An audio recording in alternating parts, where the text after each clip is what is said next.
La porte a claqué derrière moi comme si quelqu'un, à ma place, avait déjà choisi.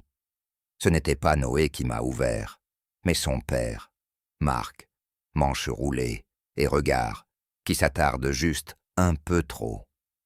L'air lourd de Villeurbanne collait à la peau.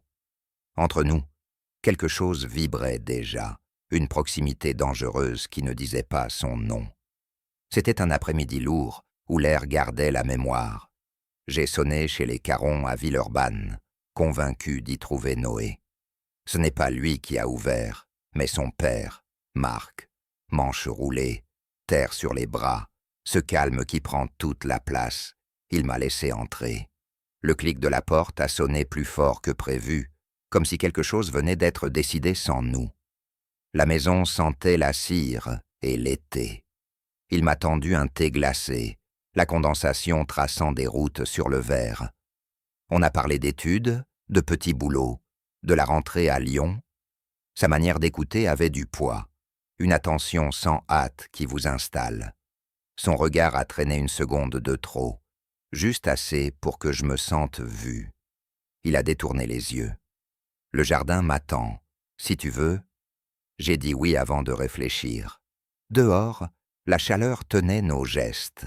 Des sacs de terre le long de la clôture, des abeilles, au-dessus des fleurs d'autrefois. Il m'a passé des gants. Ses doigts ont effleuré les miens, chaleur de peau contre peau, frisson qui réveillait tout. Nous avons travaillé côte à côte, un rythme sûr. Quand j'ai vacillé sous un sac, sa main s'est posée sur mon épaule, précise, brève. Mon cœur a cogné trop vite. « Fais attention », a-t-il murmuré, et la phrase s'est accrochée en moi. Il a parlé peu mais vrai. La maison trop grande, la séparation, les week-ends vides. La solitude ne fait pas de bruit, elle s'assoit. Sa voix donnait envie de rester. Je taillais une branche, l'outil m'a glissé. Il a saisi ma main, l'a tenue, un instant. Paume rugueuse, sûre. Notre proximité avait quelque chose de téméraire, comme si nous marchions au bord d'un orage. La chaleur montait entre nous. Certains gestes simples sonnent comme des aveux. Le soleil passait alors. Noé serait en retard. Je pouvais partir. Je n'ai pas bougé.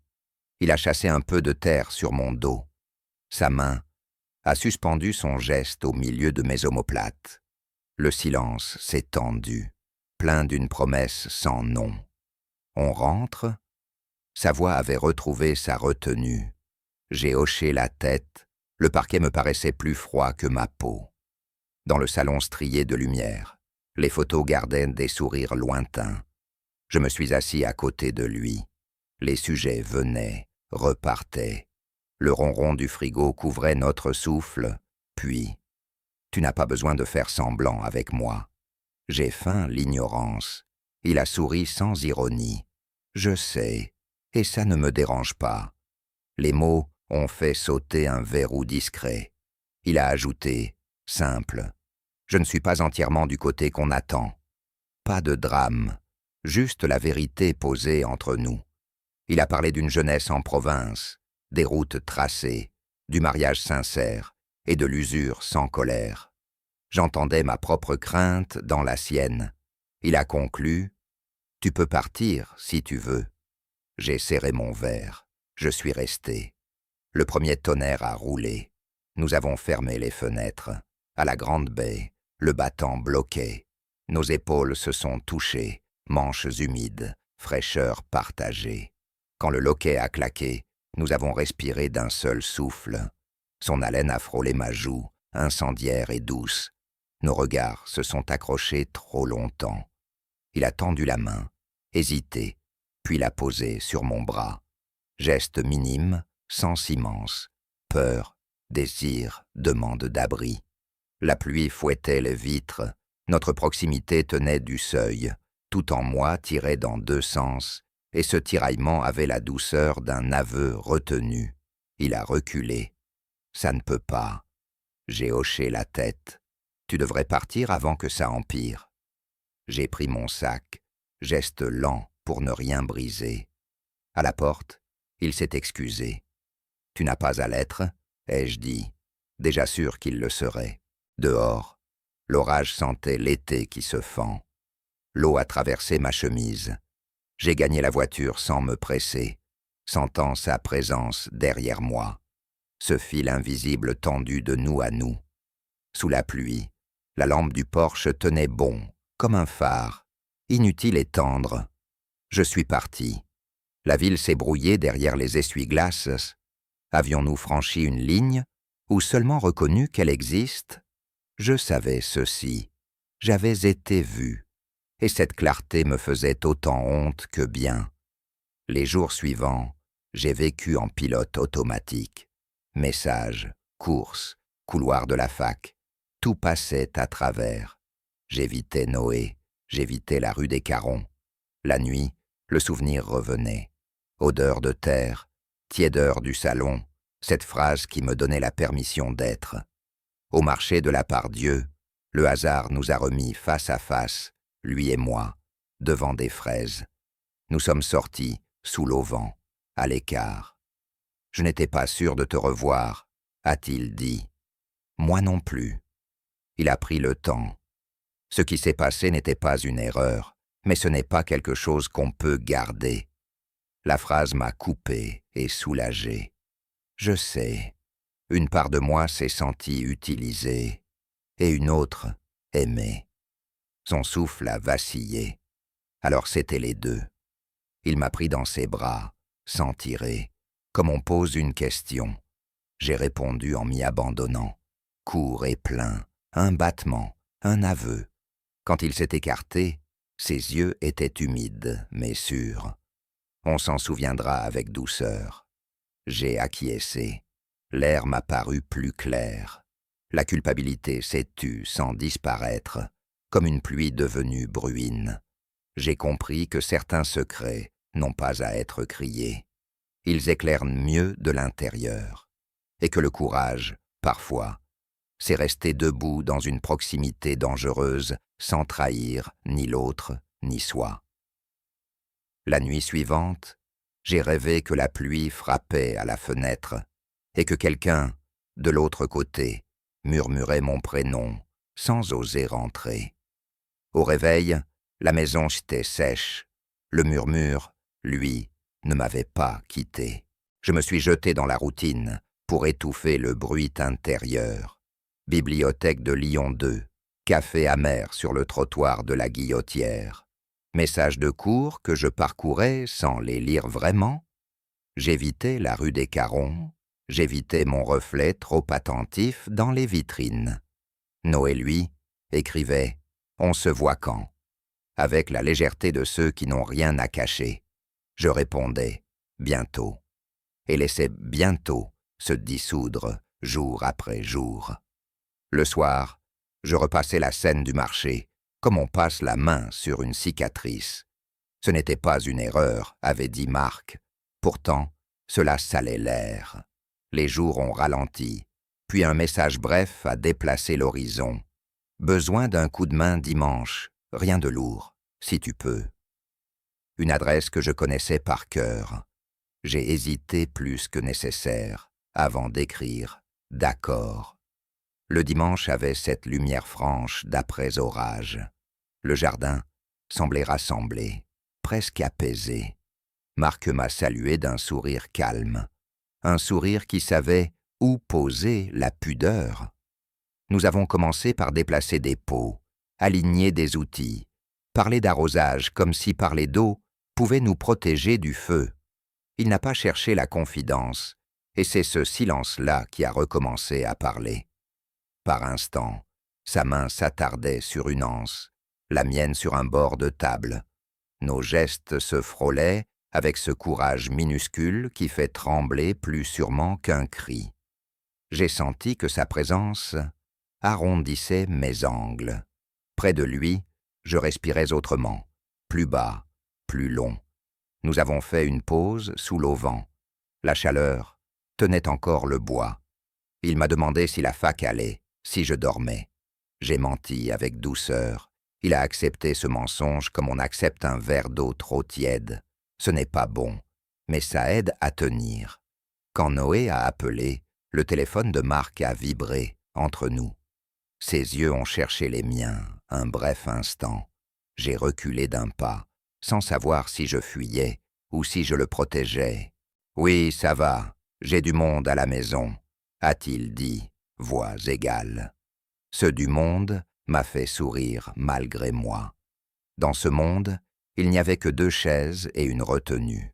Il a raccroché, s'est excusé pour rien, puis a parlé de tomates anciennes avec une précision tranquille. Je l'écoutais comme on écoute un récit de voyage. Ce n'était que des graines, et pourtant j'y lisais son désir d'une vie qui germe sans devoir se justifier. En fin d'après-midi, il m'a proposé de rester dîner. J'ai refusé avant d'entendre ma propre faim. Une autre fois, a-t-il soufflé. Son regard a accroché le mien un peu trop longtemps, comme si nous essayions de retenir ce que nos lèvres n'auraient pas su porter. La distance est revenue par politesse, mais le fil, lui, est resté tendu. Au moment de partir, dans l'ombre du couloir, nos épaules se sont presque touchées. Ce presque a rempli tout l'espace. J'ai senti une chaleur remonter entre nous, douce et dangereuse, et j'ai respiré plus court pour ne pas la laisser gouverner. La semaine suivante, j'ai revu Noé. Nous avons marché le long du Rhône, parlé de profs, de stages, de cette impression que la ville grandit plus vite que nous. Par 3 fois, il a dit « Mon père va mieux, je crois ». Et par 3 fois, j'ai répondu « Tant mieux » en regardant mes chaussures.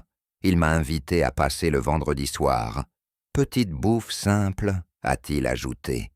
J'ai accepté, la bouche plus vite que le cœur. Le vendredi a pris une teinte de conte à rebours. Chez les Caron, l'odeur était la même que ce jour-là. Cire, fraîcheur, quelque chose de propre et de vécu. Noé parlait beaucoup, content de nous avoir réunis. Marc, lui, disait peu. Sa voix avait ce grain bas qui empêche de hausser la sienne. À table, ma fourchette a raté une assiette. Son regard m'a rattrapé dans le vide, et j'ai senti la secousse sous mes côtes. Du vin, très peu, des rires, un peu trop. Quand Noé est parti, appelé un ami sur le balcon, le salon a changé de densité. Nous sommes restés seuls, comme 2 nageurs dans la même eau, hors de vue du rivage. Marc n'a pas bougé. J'ai entendu seulement son souffle et le mien, réglés l'un sur l'autre sans se toucher. Il a dit « Merci d'être venu ». J'ai répondu « Je ne savais pas si… » Il m'a épargné la suite, moi non plus. Un silence chargé s'est assis entre nous. Sa main a glissé sur le dossier du fauteuil, s'y est arrêtée. La mienne posée sur la table a eu l'envie absurde d'aller la rejoindre. J'ai retenu ce geste comme on retient un éternuement. Tout le corps le sait, et tout le corps s'en souvient. Noé est revenu en plaisantant, et la pièce a repris son visage social. Plus tard, il a mis de la musique, parlé d'un week-end à Annecy, demandé si je venais. « Pourquoi pas ?» ai-je dit. Marc a approuvé d'un hochement discret, puis il a rangé les verres, méthodique, comme s'il devait ranger aussi une autre transparence. Au moment de partir, dans le hall, j'ai enfilé mes chaussures trop lentement. Marc m'a tendu ma veste, nos doigts se sont effleurés, et cela a suffi pour que la nuit me semble différente. Sur le trottoir, Noé m'a donné une tape amicale. « Tu reviens quand tu veux, mon gars. » J'ai promis, bientôt, ce mot qui ment tout seul. Derrière la fenêtre, j'ai cru voir l'ombre de Marc tourner la tête vers moi, puis vers la lumière. J'ai marché longtemps avant de rentrer, avec la sensation précise que la frontière n'était plus une ligne, mais un seuil qu'on franchit par demi-pas. Ce soir-là, j'ai compris que la vraie tentation n'était pas de se toucher, mais de se dire la vérité, et je ne savais pas encore si j'en avais la force. La veille d'Annecy, Noé a écrit « Prends ton maillot ». et j'ai souri à mon écran en mentant « OK », sans savoir nager là où j'allais plonger. Le trajet en covoiturage a déroulé une route bavarde. Noé parlait de lac, de location, d'un point de vue où le vent nettoie la tête. À l'arrivée, la lumière s'est rincée sur l'eau, et le monde semblait lavé de tout soupçon. Nous avons posé nos sacs, ri des mêmes choses, partagé un sandwich trop sec. Je jouais parfaitement le rôle de l'ami. La doublure en moi, elle, comptait les minutes entre les messages que je n'envoyais pas. Le soir, autour d'une table en terrasse, le champ découvert m'a rappelé Lyon et le salon d'Écaron. J'ai regardé l'écran noir de mon téléphone, comme on scrute une vitre pour deviner une présence. Il était presque minuit quand un message est arrivé. « Tout va bien ?» C'était Marc, 3 mots sans décor. J'ai senti ma réponse se lever avant ma raison. « Oui, vous ?» Il a mis un temps à répondre, ce temps qui fait naître des phrases qu'on n'écrit pas. La maison est calme. J'ai lu entre les lignes ce que je savais déjà. Le calme ne fait pas compagnie. J'ai rangé le téléphone, puis je l'ai repris, honteux de ce va-et-vient. « On rentre dimanche », ai-je écrit.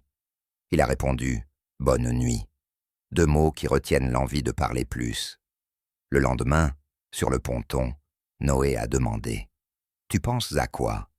J'ai dit « À rien », en fixant un point imprécis sur l'eau. Il m'a raconté un souvenir d'enfance. Marc lui apprenant à plonger sans peur. Il disait qu'il fallait entrer dans l'eau comme on entre dans une pièce inconnue, en gardant les bras près du corps. J'ai senti ce conseil me traverser. Plus tard, nous avons pris des photos. Sur l'une d'elles, je souris trop, comme si je voulais cacher quelque chose à la lumière. Au retour, Lyon nous a repris dans son rythme. Noé a filé chez lui récupérer une veste. J'ai inventé un prétexte et bifurqué. Mes pas ont trouvé la rue des Carons. Devant la maison, j'ai failli rebrousser chemin. Marc a ouvert presque aussitôt, comme si mes hésitations faisaient plus de bruit que ma sonnerie. Il m'a regardé sans étonnement, avec une douceur gênée. « Entre !» J'ai oublié de répondre. Le couloir avait gardé la même température. Mes nerfs, non. Nous avons parlé de pavés déplacés, de pluie annoncée, de choses quelconques. La vérité tournait autour de nous comme un insecte qu'on n'écrase pas. « Noé est avec toi ?» a-t-il demandé. « Il arrive plus tard », ai-je dit. C'était vrai, et ça sonnait faux. Le café a refroidi entre mes mains. Je ne me souviens pas de son goût. Je me souviens de la manière dont Marc a déposé sa tasse, très doucement, comme s'il posait une question. « Julien, ce que tu veux, je ne sais pas si je peux le porter. » J'ai répondu trop vite. Moi non plus. C'était une entaille. L'air s'y est engouffré. Nous nous sommes approchés d'une fenêtre qui ne donnait sur rien d'autre qu'un morceau de ciel. Son épaule a presque touché la mienne. Je sentais la chaleur de sa peau se propager comme une rumeur. Ma main a bougé d'1 centimètre. La sienne l'a senti. Nos regards se sont accrochés. Et, dans cet accrochage, tout s'est mis à trembler sans bouger. Je n'ai pas franchi la distance, lui non plus. Pourtant, quand il a soufflé « Pardon », j'ai compris que nous venions de trahir quelqu'un, Noé, ou peut-être nous-mêmes. Le bruit d'une clé dans la serrure m'a arraché à ma torpeur. Ce n'était pas Noé. Un voisin déposait un colis. Marc s'est écarté, trop vite pour quelqu'un d'innocent. J'ai reculé d'1 pas. Le parquet a protesté pour nous. « Tu devrais partir » a-t-il murmuré. Je n'ai pas résisté. Sur le palier, il a ajouté « Ne me laisse pas te faire du mal ». Je voulais dire « Ce n'est pas toi ». Mais la phrase n'avait pas de place dans ma bouche. J'ai croisé Noé 2 rues plus loin. « Tu sortais d'où » J'ai répondu « De la fac. Mensonge petit, mensonge froid. » Il a parlé d'un match, de bière pour le soir. J'ai hoché la tête, mes mains dans les poches pour qu'elles ne tremblent pas. Cette nuit-là, J'ai relu nos conversations anciennes, celles où rien ne pesait. Je n'ai pas dormi. À 4 heures, j'ai écrit un message que je n'ai pas envoyé. On ne peut pas continuer à parler comme si tout allait bien. Le matin, j'ai supprimé la phrase, mais elle est restée dans mon corps. C'est là que la première fissure a craqué au grand jour. Noé m'a montré une photo, une simple photo. Tu passes souvent par chez moi, non? Papa t'a vu, il n'osait pas te retenir. J'ai souri trop longtemps. J'aime bien le jardin, ai-je répondu. Il m'a observé avec cette droiture qui ne sait pas mentir. Mon père aussi t'aime bien. Le mot est tombé entre nous avec un bruit sourd. J'ai fait semblant de ne pas l'entendre. Au fond, je savais que le vrai bruit, c'était celui de la confiance qui déjà perdait une dent. Et j'ai pensé, si je n'apprends pas à dire non, c'est le monde qui le dira pour moi. La rumeur n'avait pas de bouche, mais je l'entendais dans chaque porte qui se fermait une seconde trop tôt. Les jours suivants, tout s'est mis à sonner faux. Un salut d'en face, un sourire de travers chez l'épicier, la façon dont je me redressais quand on prononçait « Marc ». Personne ne m'accusait, mais je me sentais reconnu par un crime dont je ne savais même pas le nom. À l'université, je me surprenais à choisir des places près de la sortie, comme si je devais pouvoir fuir une phrase avant qu'elle n'arrive. Noé m'écrivait moins. J'en profitais pour prétendre que tout allait mieux. Un soir, je suis tombé sur Marc à la sortie d'un supermarché de Mon Plaisir. Il portait un sac trop lourd pour l'heure. Nous nous sommes arrêtés sous l'auvent, exactement comme au marché, mais l'air n'était plus le même. « Tu vas bien ?» a-t-il demandé. « Je tiens », ai-je répondu, qui veut dire « je me défais lentement ». Il a proposé qu'on marche un peu. Nos pas ont aligné les pavés sans les compter. Je reçois des regards que je n'avais pas demandés. A-t-il soufflé? Moi aussi, ai-je dit. Et je ne parlais pas seulement des autres. Nous nous sommes posés sur un banc sombre, sous un arbre qui n'offrait pas d'ombre la nuit. Il a raconté qu'un collègue avait lâché une allusion, rien de méchant, ce genre de rien qui abîme. Je n'ai pas honte, a-t-il ajouté. Je suis juste fatigué d'avoir à expliquer qui je suis pour être tranquille chez moi. Je n'ai pas trouvé de réponse. Mon silence était une main posée sur la sienne, sans la toucher. On pourrait arrêter de se voir, ai-je proposé, et ma voix a tremblé comme un fil sous le vent. C'est peut-être mieux, a-t-il dit. Ses yeux, eux, disaient autre chose. Le lendemain, j'ai tenté de vivre selon cette décision, détourner la rue des Carons, ignorer toute vibration connue, aligner des heures propres. J'y suis parvenu jusqu'au jour où Noé m'a dit « Viens ce soir, j'ai besoin de toi ». Il avait l'air rincé. Mon père se ferme comme un coffre, je ne sais plus comment lui parler. Je n'ai pas su quoi répondre. J'ai dit « oui », comme toujours.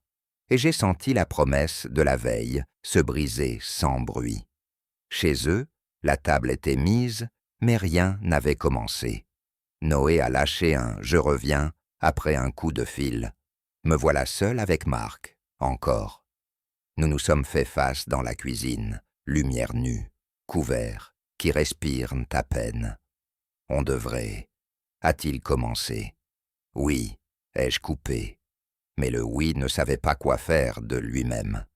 Il s'est approché d'un demi-pas, assez pour que la chaleur de son corps me parvienne. Sa main a bougé avant sa pensée, s'est arrêtée à la frontière de mon avant-bras, a renoncé. Il a souri, sans joie. Je retrouve l'adolescent que je n'ai pas été.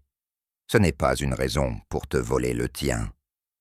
Noé est entré, et j'ai senti sur nous le poids du regard d'un innocent. Nous avons mangé. La conversation pesait, plate comme un ciel avant l'orage. À la fin, Noé a posé sa fourchette et a dit très simplement « Je ne veux pas qu'on se perde tous les deux ». Il parlait à son père.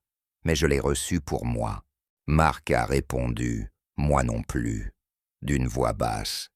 C'était une phrase sans adresse, et pourtant elle nous tenait tous les trois.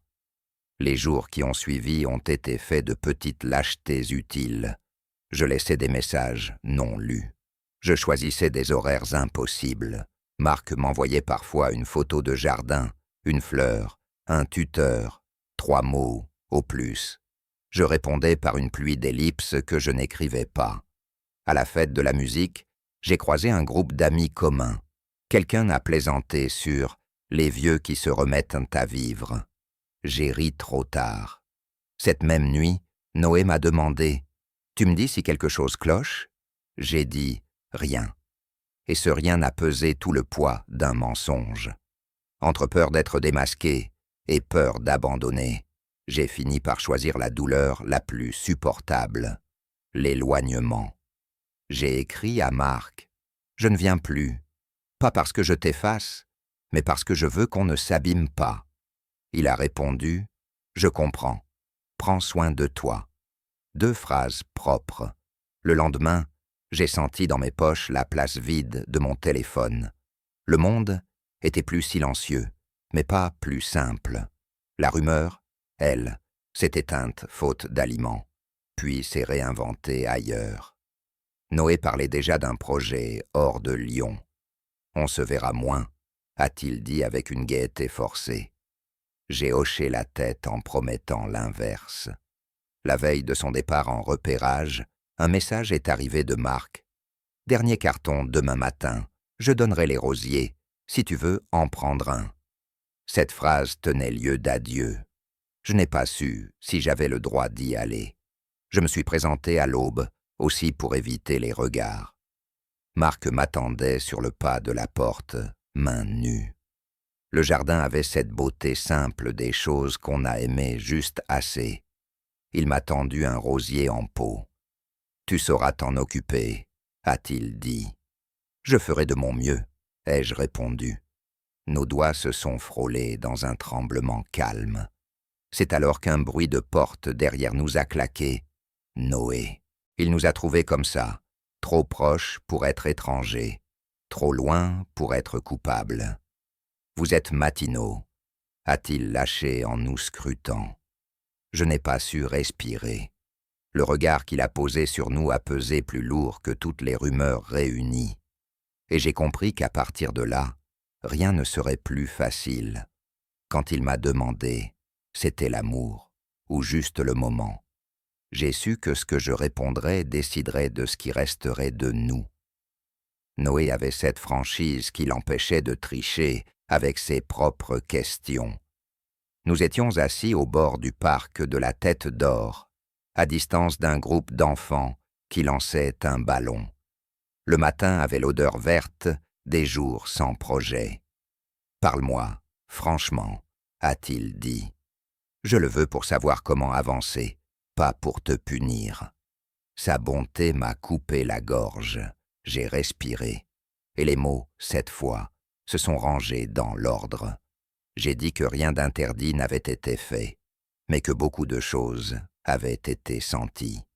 J'ai décrit la maison qui écoute, le jardin qui soigne, les gestes qui s'attardent, l'orage qui s'invite.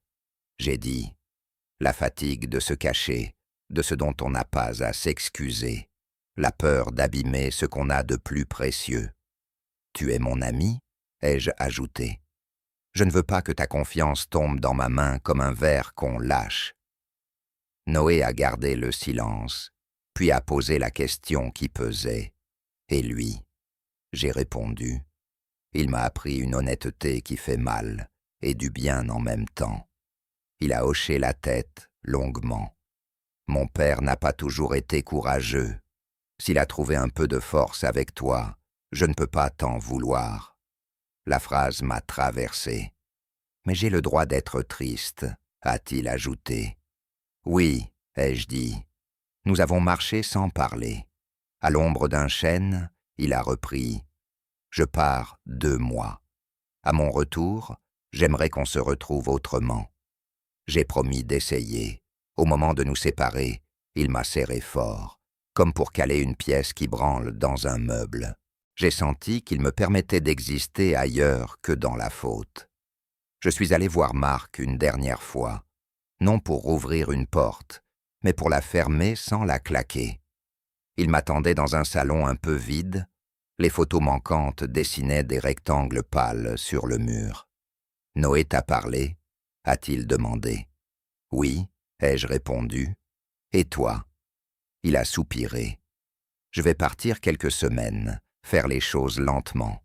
J'ai promis à mon corps d'arrêter de vivre en apnée. » Nous avons parlé de choses simples. Une recette de tomates, un chemin de halage, la meilleure heure pour arroser. Et puis le silence a demandé sa place.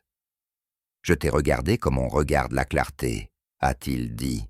« Pas pour la posséder, pour me souvenir que je peux encore la voir. » J'ai souri avec une gratitude qui mord.